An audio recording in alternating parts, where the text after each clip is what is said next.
This song is called Pananalig Ko and the original composition of Miss Angelica Dorne. Hope you like it out.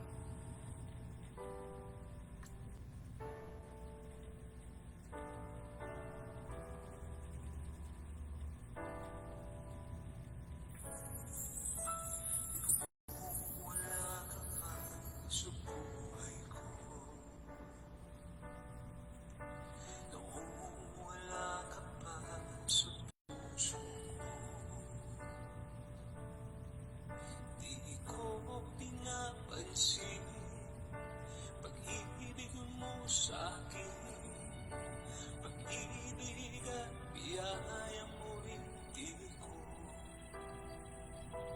inakit. Nabuhay sa kasalanan ang puso mo,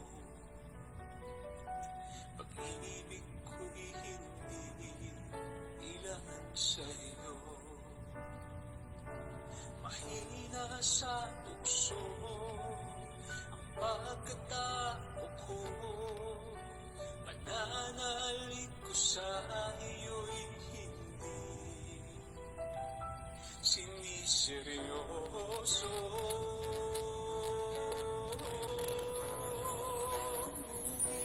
Ngayon'y nagbago na ang pagkatao ko. Mula nang makilala ka, Jesus, pananalig ko'y tumibay, buong tiwala ay binigay sa'yo lamang. Jesus, pananalig ko.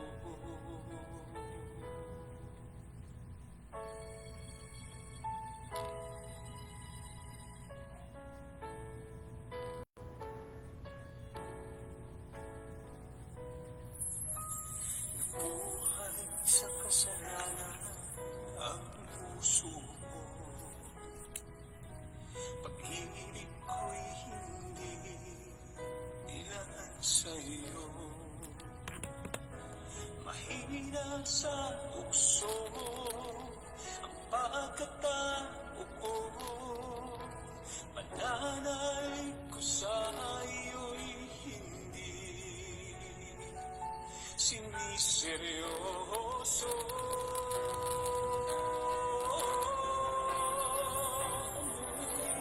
Ngayon'y nagbago na ang pagkatao ko, mula nang makilala ka, Jesus,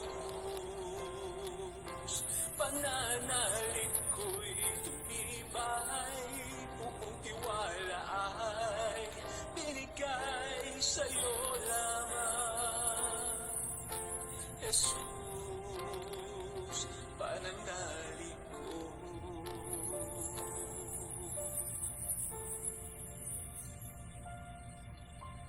Sa'yo lamang, Jesus.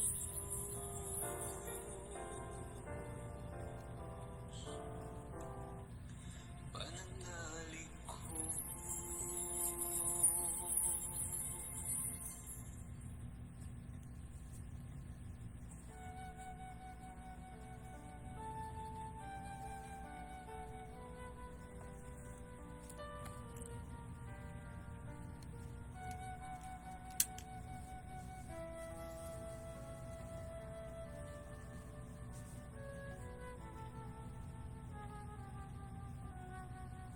Sa ngalan ng Ama at ng Anak at ng Espiritu Santo. Amen. Purihin ka, amang Diyos na makapangyarihan sa lahat. Purihin ang iyong dakilang pangalan. Purihin at pasalamatan ang patuloy na habag at awa at pagpapatawad na patuloy mo ipinagkakaloob sa sangkatauhan.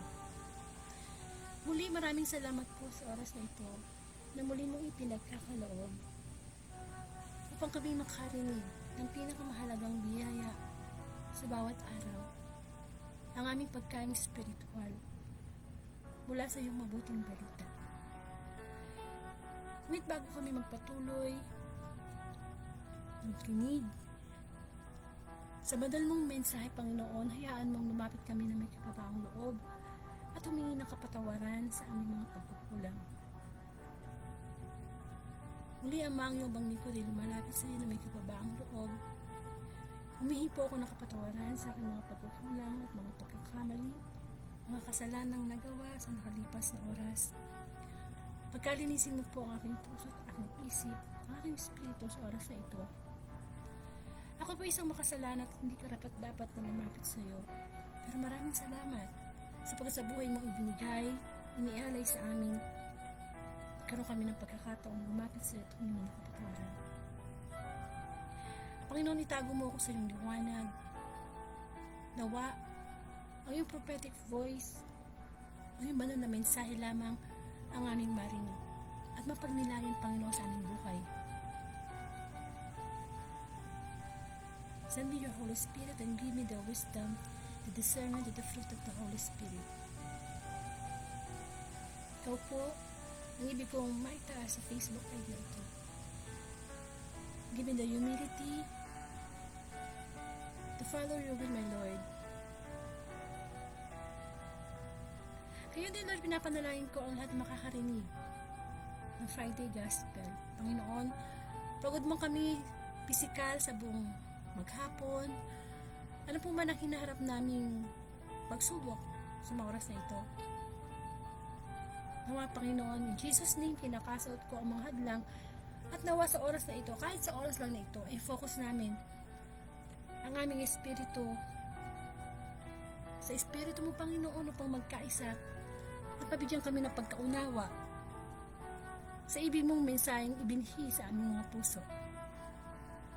Salamat, Panginoon. Ang araw na ito yung habag. Ang araw na ito, ang lahat ng ginawa namin, biyaya, ikinilos, ikaw ang nagsupply, Panginoon. Patuloy kang kumilos, Panginoon. Ikaw ang may taas at mabigyan ng parangal. Ang lahat ng ito ay dalayan ko po sa iyo, Ama, sa pangalan ng Anak, kaysa ng Espiritu Santo. Amen.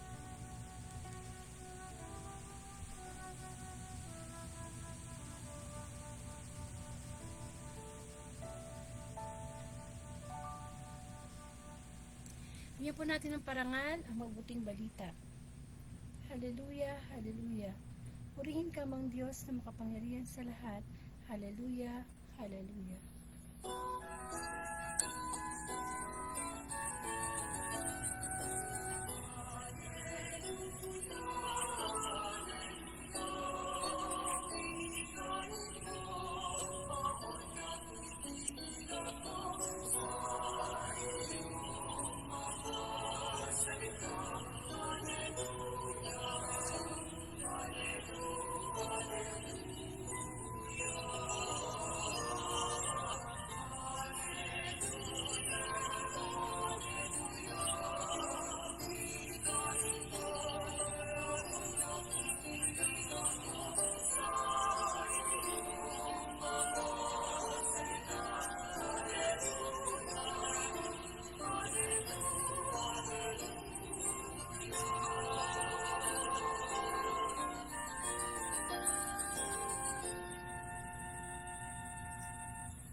Kapatid kong minamahal kay Kristo, ang mabuting balita ayon kay San Juan. Papuri sa iyo, Panginoon. Ang pagpapakain sa 5,000. Pagkatapos nito, tumawid si Jesus sa ibayo ng lawa ng Galilea, na tinatawag ding lawa ng Tiberias. Sinundan siya ng napakaraming tao sapagkat nakita nila ang mga kababalaghang ginawa niya sa pagpapagaling sa mga may sakit. Umako si Jesus sa burol kasama ang kanyang mga alagad at naupo roon. Malapit na noon ang pista ng Paskwa ng mga Hudyo. Dumanaw si Jesus at nakita niyang dumarating ang napakaraming tao. Tinanong niya si Felipe, "Saan tayo bibili ng tinapay upang makakain ang mga taong ito?" Sinabi niya ito para subukin si Felipe sapagkat alam ni Jesus ang kanyang gagawin. Sapagot si Felipe, "Kahit na po halagang 200 denaryong tinapay ang bilihin ay di sasapat para makakain ng tigkakaunti ang mga tao. Sinabi ng isa sa kanyang mga alagad, si Andres, na kapatid ni Simon Pedro. Mayroon po rito isang batang lalaki na may dalang 5 tinapay na sebada at 2 isda. Ngunit paano ito sa ganyang karaming tao? Paupuin ninyo sila, wika ni Jesus. Madamo sa lugar na yaon. Umupo ang lahat, humigit kumulang sa 5,000 ang mga lalaki. Kinuha ni Jesus ang tinapay at matapos magpasalamat sa Diyos ay ipinamahagi sa mga tao. Gayong din ang ginawa niya sa isda. Binigyan ng lahat hanggat gusto nila. At nang makakain na sila, sinabi niya sa mga alagad, tipunin ninyo ang lumabis para hindi masayang. Kaya nga ang ginawa nila at nakapuno sila ng 12 bakol. Nang makita ng mga tao ang kababalaghang ginawa ni Jesus, sinabi nila, tunay na ito ang propetang paparito sa sanlibutan. Nahalata ni Jesus na lalapit ang mga tao at pilit siyang kukunin upang gawing hari. Kaya muli siyang umalis na mag-isa patungo sa kaburulan. Mga kapatid, ang mabuting balita ng ating kaligtasan. Pinupuri ka namin, Panginoong Hesukristo. Amen. So, sumayin niyo po ang kapayapaan ng Panginoon. Maraming pong salamat sa araw na ito. Welcome po sa Word of God, Daily Gospel through Facebook Live. At ngayon po ay April 12, 2024 at ang Friday Gospel po ang ating pagninilayan bilang pagkaing espiritual. At ang pagbasa po ay nagmula kay San Juan chapter 6 verses 1 to 15. Tungkol po ito sa ang pagpapakain ng 5,000. Ako nga po pala Sister Angelica from Bulacan at sila po akong Katoliko. So, ito pong pagpapakain sa 5,000, lagi na po natin itong naririnig, no?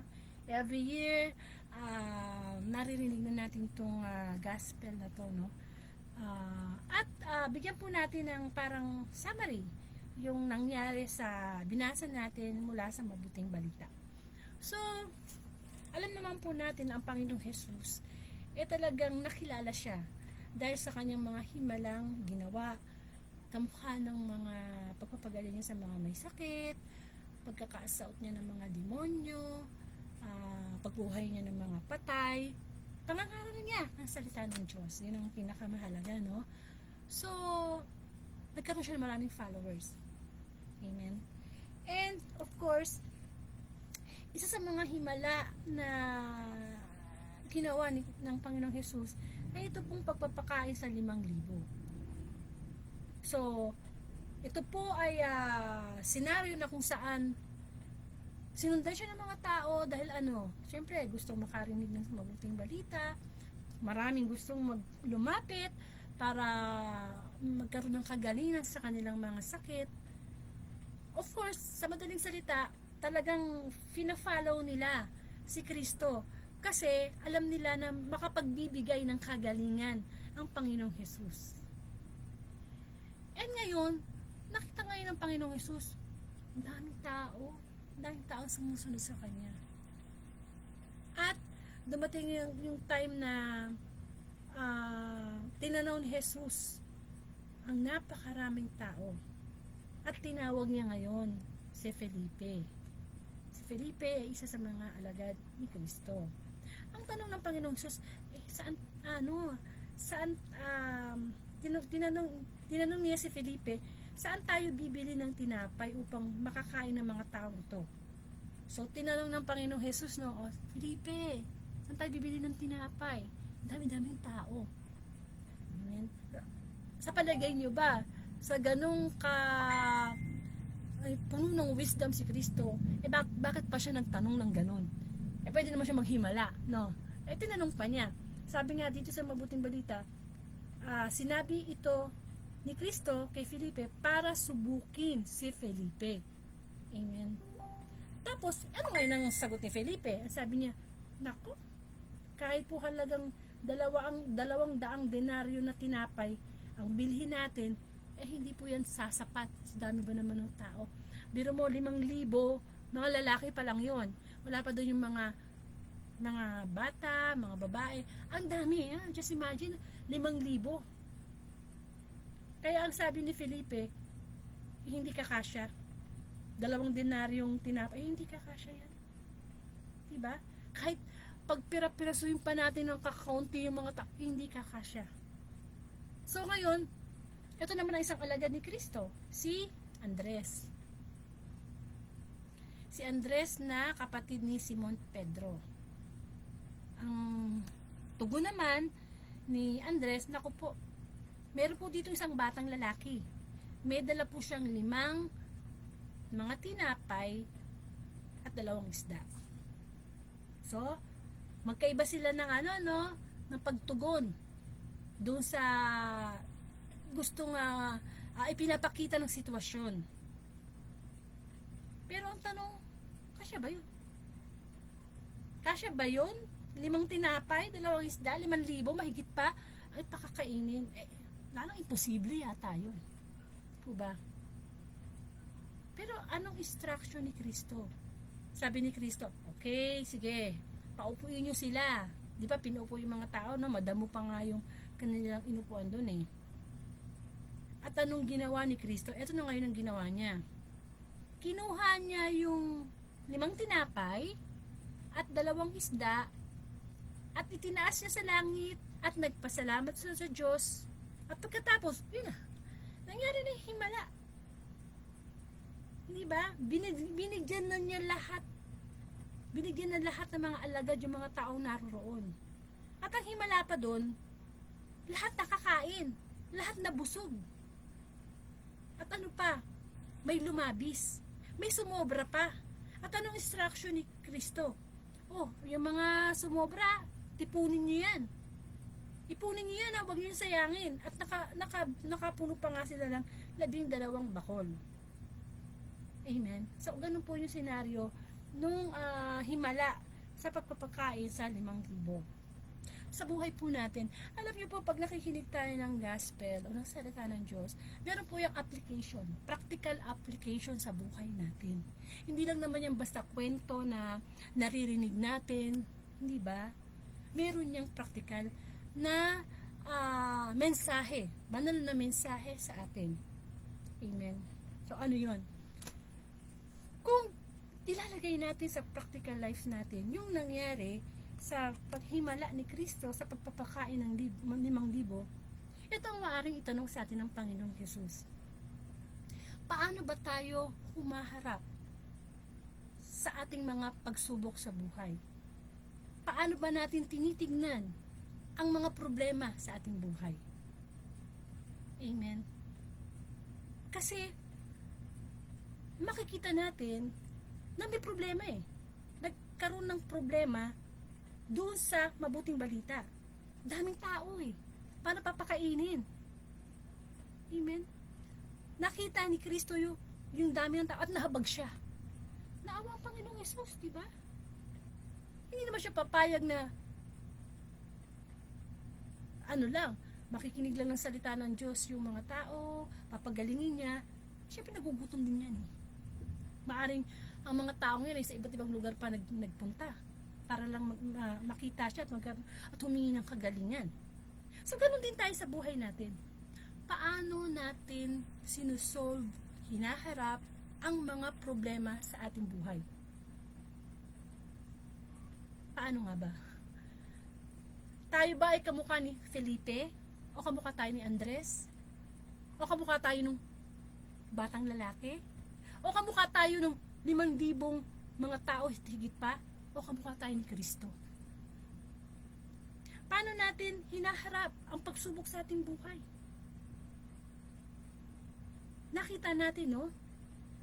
Na pag dumadating yung pagsubok sa ating buhay, tayo ba ay kamukha ni Felipe?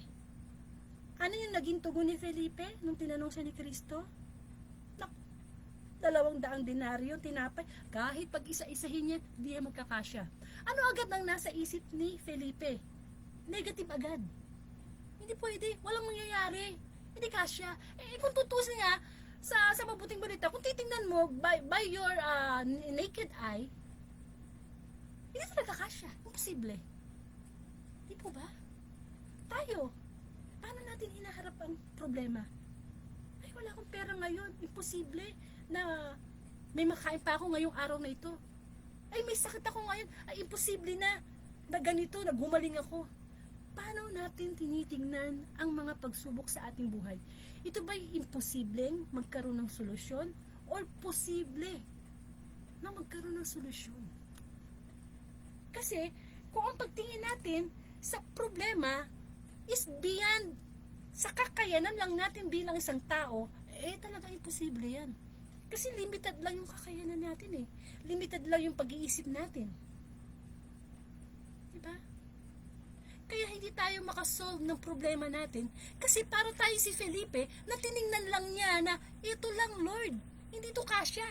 May sagot na siya kaagad. Nag-present siya na ito lang po ang pwede nating resources para mapakain ng mga tao. Pero Lord, konti ito. Meron agad discouragement. Sa buhay natin, hindi tayo dapat ganun. Kasi kung ganun ang pagtingin natin sa problema, yung bang kumisan, di ba? Ang problema yung pang bukas pa lang, pang isang linggo pa lang, pang isang buwan pa lang, pang isang taon pa lang. Isip na natin ngayong araw na ito eh. Kaya ang nangyayari, puno tayo ng puno ng alalahanin sa buhay. Hindi ba sinabi nga ng Panginoong Hesus, sapat na ang bawat araw sa problema natin. Hindi ba? Na nakita natin sa mabuting balita na si Felipe, si Kristo na nga ang kausap niya. Si Kristo na nga na alam niyang gumagawa ng himala. Pero bakit ganun yung pagtugon niya, no? Kung minsan masasabi natin, alagad na ng Panginoong Hesus, nakikita pa natin yung parang, hindi ba? Hindi sila, parang hindi ba agad na o teka muna, kasama natin ng Panginoong Hesus. Parang yung nangyari sa yung sa bangka, na si Kristo ay nakasakay sa bangka, kasama niya yung mga alagad niya, malakas ang hangin. Bumabagyo, pinapasok na ng alon yung bangka Ato si Kristo kasama na nila, no? Di ba taranta pa sila? Ginising pa nila yung Panginoong Hesus. Ay, Panginoong, gising. Lulubog po tayo, ganyan. Di ba, ano sabi ni Kristo? Ang liit naman ang pananampalataya nyo. Ito rin, kasama din ni Felipe si Kristo, pero ganito ang kanyang pagtugon sa buhay natin. Ganyan tayo kung maghawak ng problema. Bumabase tayo sa, ito kakayanan ko. Matalino ako, mataas yung pinag-aralan ko. May pera ako. Hindi naman lahat ng bagay masasagot ng pera, ng material na bagay. Amen. Si Felipe ba tayo? Kapag tayo ay may problema? Si Felipe ba tayo na nakikita lang na yung tipong hindi mo pati na-try na isolve yung problem, discourage ka na. Ayoko na niyan, di kaya kaya. May takot na kaagad. Amen. Alam niyo, sa pag-solve ng problem, lagi naman sinasabi ni Kristo na huwag kang matakot. Huwag kang matakot. Kasi yung takot, saan magaling yan? Sa dyablo. Kaya hindi natin masolve yung mga problema natin sa buhay kasi napaungunahan tayo agad ng takot. Na tayo ba si Felipe na, Lord, kahit konti, di magkakasya. Ang tanong, minsan ba sinabi na natin sa problema natin, kakayanin ko to kasi nandiyan ang Diyos. Amen. O kaya, tayo ba si Andres? Anong ginawa ni Andres? Di ba nagdala siya ng bata? Naku, Lord, merong bata ditong lalaki. May dala siyang 5 mga tinapay at isda. Amen.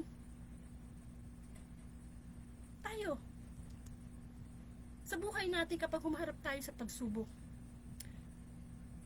Meron ba tayong nakikita na kahit minsan sa mga maliliit na bagay, pwedeng maging answer yun sa pagsubok natin? O kung minsan maliit lang yung problema natin, minsan lumalaki na siya eh. Hindi ba? O kaya minsan, may mga bagay ba tayong dinadala? O may mga tao naman kayang nagdadala sa atin ng solusyon? Di ba minsan pag may problema tayo, may mga tao tayong nilalapitan o lumalapit sa atin, nagbibigay sa atin ng pag-asa, nagsasabi, no, okay lang yan, kaya mo yan. Di ba? Mga kaibigan lalo na nakakilala sa Diyos. Nakikinig ba tayo? O pinipilit pa rin natin na hindi ko yan kaya, hindi ko kaya. Di ba minsan may mga tao na ang daming kotse, pero ayaw mag-drive. Bakit? Hindi ko kaya eh. Yung mga napapangunahan tayo ng discouragement, kahit minsan may mga tao na tayo, magulang natin, asawa natin, pinapalakas yung loob natin, no? Negative. O baka naman tayo, yung batang lalaki. Paano tayo humaharap sa pagsubok? Tayo ba yung batang lalaki na, bagamat siya'y bata, may dala siya eh. Diba? Inano niya eh. Sinare niya. Binigay niya. Amen. Sa buhay din natin, diba? Minsan, ano ba yung meron tayo? Na-share ba natin yun sa ating kapwa? Kung minsan nagkakaroon tayo ng problema, kasi, minsan tayo mismo eh, hindi tayo marunong magbigay. Diba? Kaya pag nagkakaroon tayo ng problema, parang, minsan, ang inaano natin yung, dumidepende tayo sa yaman natin, sa dunong natin. Hindi natin alam, hindi lang naman dapat dun eh. Hindi yun ang nakakapagbigay solusyon eh. Na itong batang to, na lalaki, parang ano no, sa dami-dami ng mga tao doon, ba't yung batang lalaki? Ito bang matatandang itong kasama sa 5,000, wala ba itong baon? Wala ba silang baon? Ba't yung batang lalaki lang parang nagbigay ng tinapay at saka ng isda? O baka naman tayo yung mga nasa crowd pagka humaharap tayo ng problema. Diba? Yung mga tao doon, maaring meron doon, no? Meron siguro naman talaga, no? Na may baon sila pero ayaw lang nila share. Kasi problema sila na, teka, akin to, magugutom ako, no? Baka magstay pa ako dito matagal, do. O, di ba? Minsan ganun tayo. Itong nakaraang pandemic, minsan, masasabi natin na, naging malaking problema to, hindi lamang sa ating buhay, hindi sa buong mundo. Di po ba? Paano ginawa natin? Paano natin itong hinarap? Tayo ba'y naging makasarili? O tayo ba'y nag-share? O syempre, may mga pera dyan, talagang pumunta ng grocery, no?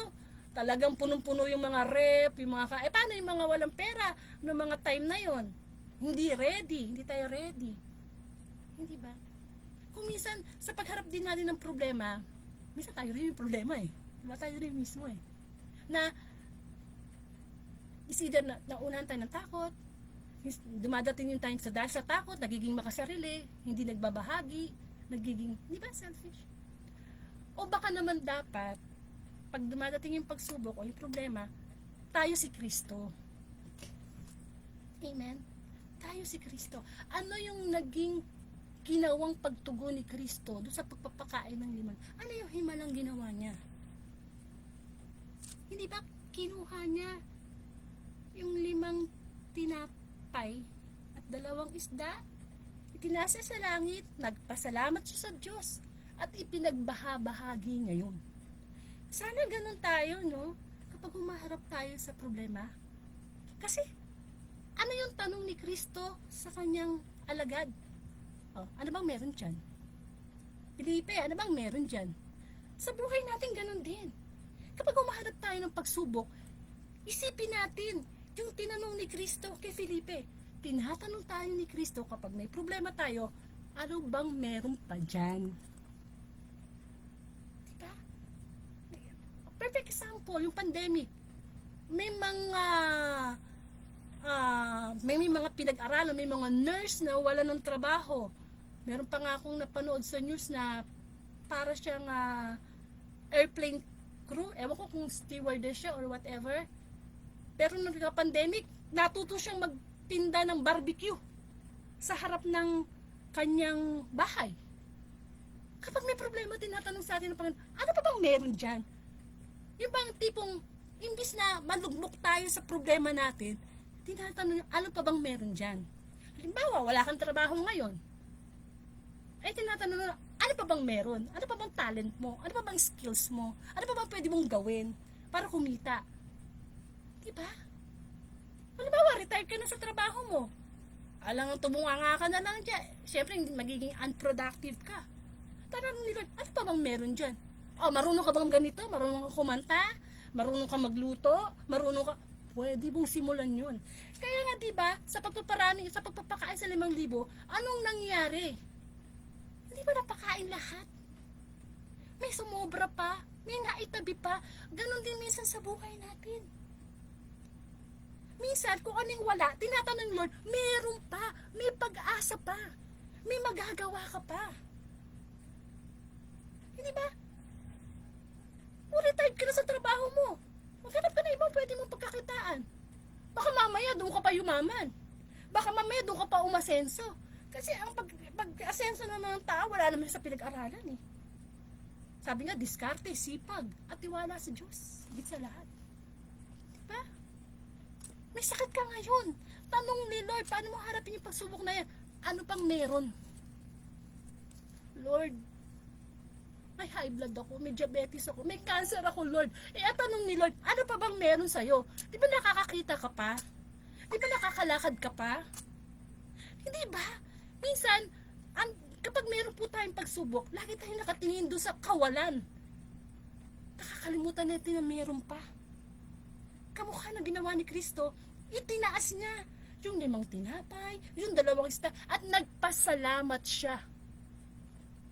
Tayo ba? Nagpapasalamat ba tayo? Kapag may pagsubok ba, naririnig ba ni Lord na, Lord, thank you ha. Kahit may pagsubok ako, Lord, thank you ha. Amen. Kaso, di ba sa panahon ngayon, sino na bang nagdadasal bago kumain para magpasalamat sa Diyos? Punta ka sa mall, punta ka sa mga fast food chain. Nakakalungkot mang isipin, tingnan mo. Nauna pa selfie doon sa pagkain, ipopost sa social media. Hindi nagdasal. Pamilya, selfie. Hindi mo masama yan eh. Pero nawawala na yung pagdadasal bago kumain. Amen. Ang buhay ni Kristo ay buhay panalangin. Kaya magpagaling siya, kaya gumawa siya ng himala, hindi nawawala ang kanyang pananalangin at nagpapasalamat siya sa Diyos. Amen. Sa pagharap natin sa problema, kuminsan, parilang kasi tayo reklamo. Reklamo dito, reklamo doon. Hindi natin makita na, teka muna, parang namang hindi kita na-bless noon. Ay, ganun man tayo mga tao, di ba? Madali tayong makalimot. Amen. Kung ang pagharap natin sa problema, ay nakikita natin na meron pa, may ibubuga pa, buhay ka pa, may pag-asa pa. Di sana, dumadami ang biyaya, may naibabahagi pa, may naitatabi pa. Di ba ganun ang nangyari sa himala, sa pagpapakain sa 5,000? O minsan nga lang, masyado tayong kasi itong itong himala sa pagpapakain sa 5,000, hindi lang naman to yung physical na kagutuman eh. Ang nakita natin, kasi di ba gutom yung mga tao, kaya gumawa ng himala pang, hindi lang physical. Di ba? Ang mga tao, hindi lang physical nagugutom. Nandito rin yung, kaya nga si Kristo nandoon para mangaral, magpagaling, spiritual din, na mapangangailangan ng tao. Ganyan tayo, di ba? Sa ating buhay, ay yung mga pagsubok na hinaharap natin, hindi lang yung physical. Minsan nga, dahil sa spiritual, na kahinaan natin. Kaya tayo mabilis bumigay. Kaya tayo mabilis bumigay sa problema kasi yung spiritual nating kaugnayan sa Diyos mababa, masyadong mababa. Kaya pag dumadating yung mga problema, lagmok agad. Amen. Kaya dapat sa buhay natin, iniisip natin na harapin ang bawat suliranin, ang bawat problema, kamukha na nangyari dito sa himala na ginawa ni Kristo. Meron pa. Ano pang meron sa'yo? Meron yan. Hindi naniniwala ang Diyos na sa bawat araw walang biyaya ang Diyos, wala kang magagawa. Diba? Marami. Matutulong tayo magpasalamat. At diba, nabanggit din dito sa himala ni Kristo yung sumobra, lumabis, at tinipon. Apply din natin yan sa ating mga practical na buhay. Minsan nagkakaroon tayo ng problema sa mundo eh. Hindi lang sa problema sa sarili natin ha. Problema sa mundo, ano yun? Kakulangan ng bigas, kakulangan ng langis. Bakit? Kasi nag-aaksaya tayo. Hindi ba? O tingnan mo lang sa mga handaan. O kaya sa mga eat all you can. Paghandaan, sige. Lahat ng ulam ilalagay doon sa plato. Lahat 'yan. Lahat titikman. Pagkatapos 'di ba nakakalungkot? Makikita mo ang daming tira.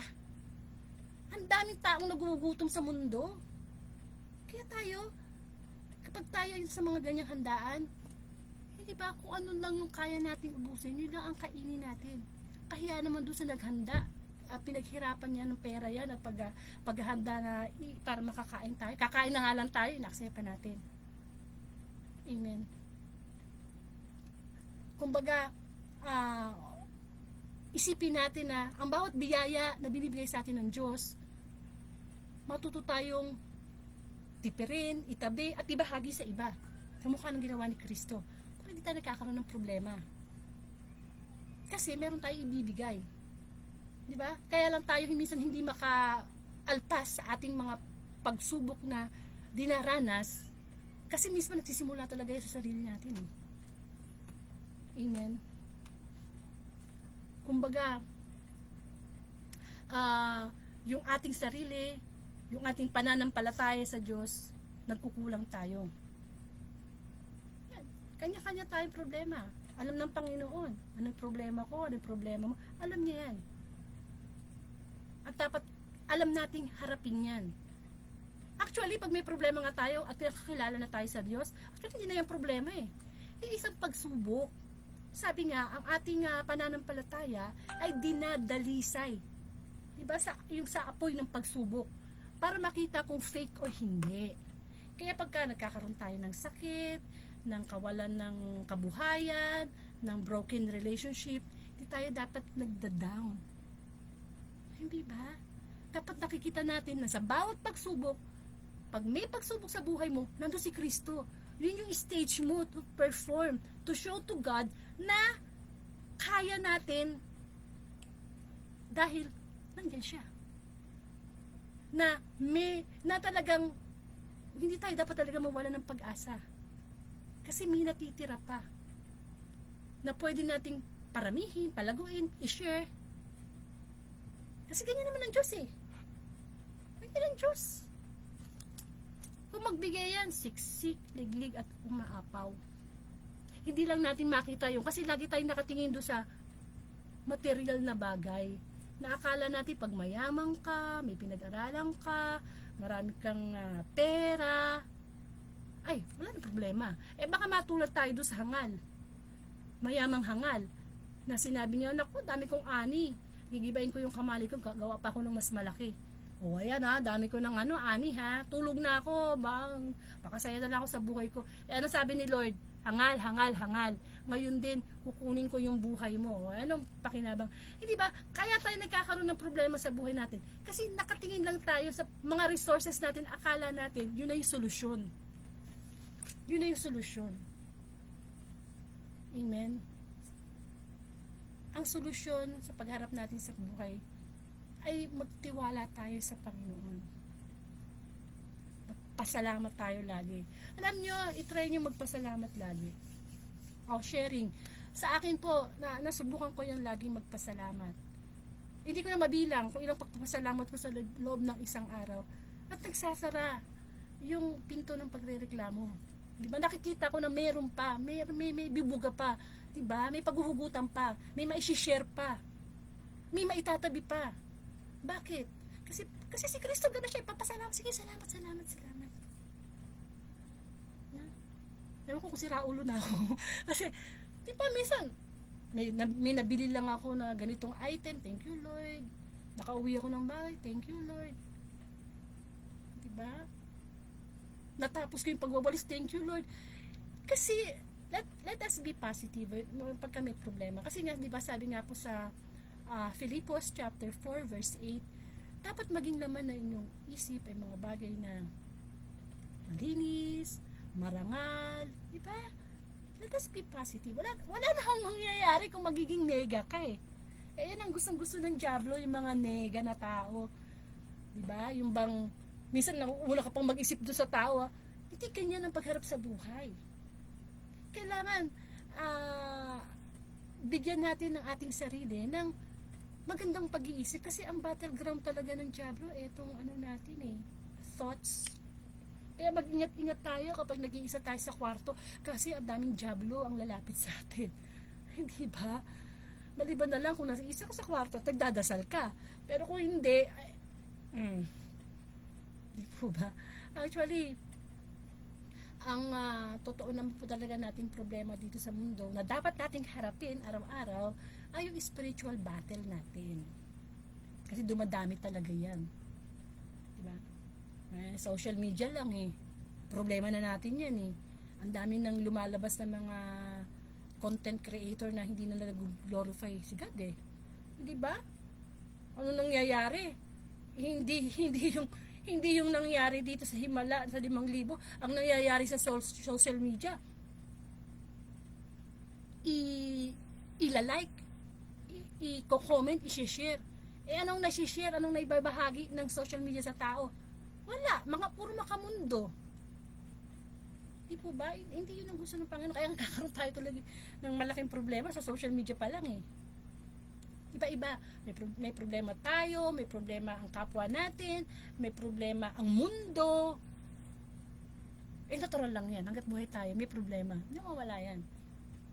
Pero ang hindi natural, yung nasa iyo na ang Diyos, kilala mo na si Kristo, pero problematic ka pa rin. Di po ba? Kaya nawa, mapagnilayan natin sa mabuting balita sa araw nito, na meron pa, no? Meron pang maipapasalamat sa Diyos, meron pang mapaparami, meron pang maishishare, meron pang maiipon. Upang sa ganon, yung mga problemang hinaharap natin, alam natin na kakayanin natin kasi si Kristo kasama natin. Alam niyo, sa dinami-dami ng mga himala ni Kristo, dami yan, ang dami. Ang pinakagusto ni Kristo na himala na mangyari sa atin yung alam mo yung taong sobrang sama, puro kasalanan yung ginagawa, hindi kinikilala ang Diyos, hindi number one, hindi ayoko sabihin yung salitang number one eh. Yung hindi talaga buo yung pagmamahal sa Diyos, tapos nagbalik loob sa kabila ng mga problema niya. Yun ang greatest himala. Yung ano na siya, yung nakilala ang Panginoon. Kasi pag nakilala natin ang Panginoon, ayan na, magsisimula na yung pagharap natin sa pagsubok na nakakayanan na natin. Yung problema na ang problema sa atin, paano ko ba ito konsumihin? Paano ko ba ito bibigyan ng kawawalan ng pag-asa? Yung problema na namang problema na hindi na tayo na yung namang problema sa problema. Just focus to God. Just focus, no? At magkakaroon ng himala. Minsan yung mga himala parang yung mga pangyayari parang hindi natin ina-expect nangyayari kasi nagtiwala na tayo sa Panginoon. Amen. Magkaroon po tayo ng closing prayer.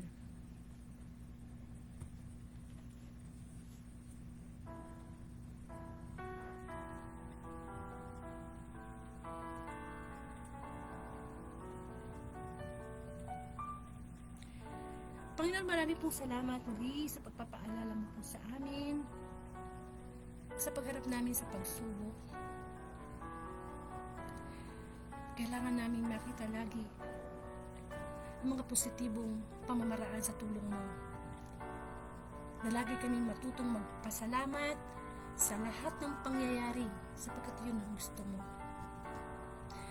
Tulungan mo kami, Panginoon, na anuman ang pagsubok na dinadala namin sa aming buhay ngayon, tulungan mo po kami na lagi namin makita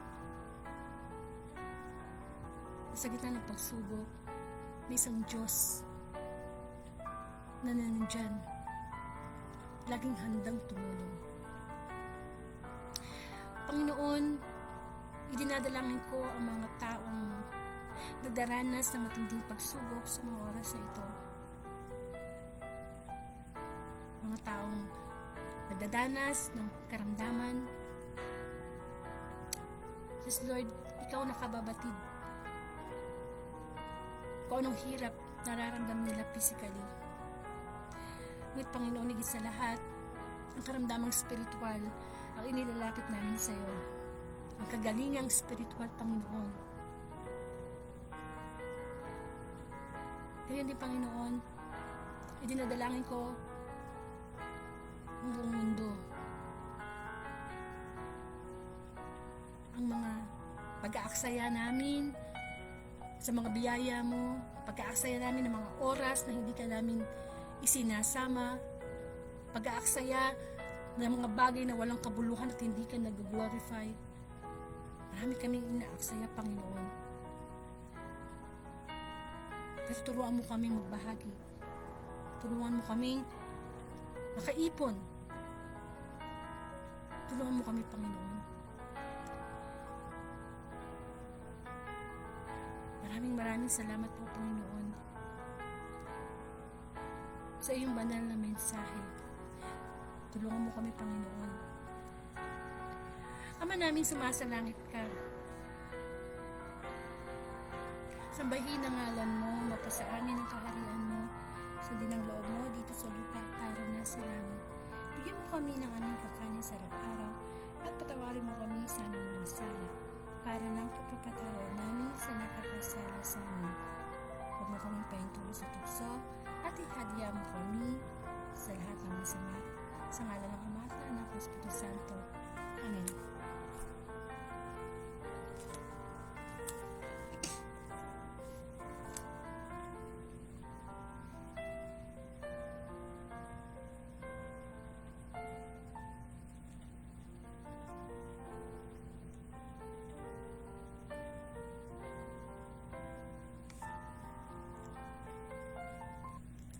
Maraming pong salamat, Panginoon, sa iyong mensahe, no? Lagi natin kakalimutan sa pagharap ng pagsubok, ano man yung pagsubok, maliit o malaki, lagi natin isipin ang tinanong ng Panginoon, anong meron dyan? Okay, ang Word of God Daily Gospel Facebook Live ay mula Monday po to Saturday, alas 8 po ng gabi, at kapag Sunday po ay alas 3 ng hapon. At sana po lagi po nating ilagay sa schedule natin ang pakikinig ng mabuting balita bilang spiritual na pagkain. Mahalaga yan, no? Hindi lang naman tayo physical na nilikha ng Diyos. Meron tayong spirito, meron tayong kaluluwa. Amen. At ang Word of God Facebook Live na ito ay nagsimula po noong 2019. At salamat sa Diyos hanggang sa mga oras na ito ay ginagamit para sa araw-araw na mabuting balita. At kung minsan po yan, nagkakaroon po tayo ng guest preacher. Depende po sa kanilang schedule. Pag naimbitahan ko po sila at okay naman sila, sila naman po ang binibigyan natin ng pagkakataon para magbahagi ng mabuting balita. Kasi naniniwala din po ako na mas maraming kaluluwa ang nangangailangan ng mabuting balita online. Kasi yung usually ang mga face-to-face na pagbabahagi ng mabuting balita ng Diyos, masasabi natin na yung iba dyan talagang naghahanap na talaga ng salita ng Panginoon. Hindi kamukha ng online. Marami yan, buong mundo yan. No? Kaya pakishare na lang po itong Friday Gospel sa inyong timeline o sa inyong group chat bilang pagsunod sa Great Commission, yung pagpapalaganap ng mabuting balita. So hindi nyo po naumpisahan ang Facebook Live na ito, punta po kayo sa aking timeline, Angelica Dorde, o sa YouTube channel ko po. Nandun po yung 2019 hanggang sa kasalukuyan na Facebook Live, no? Na tinatransfer na po natin yan sa YouTube. And kung ipagkakaloob po ni Lord ang April 13, 2024, Saturday Gospel, ang ating pong pagninilayan ay tungkol mula sa pagbasa kay San Juan chapter 6 verses 16 to 21. Lumakad si Jesus sa ibabaw ng tubig. Ay, isa to sa pinaka-paborito ko na himala ni Kristo, yung paglakad, ay lumakad si Jesus sa ibabaw ng tubig. Sama-sama po tayong magnilay ng mabuting balita. Maraming pong salamat at purihin ang Diyos.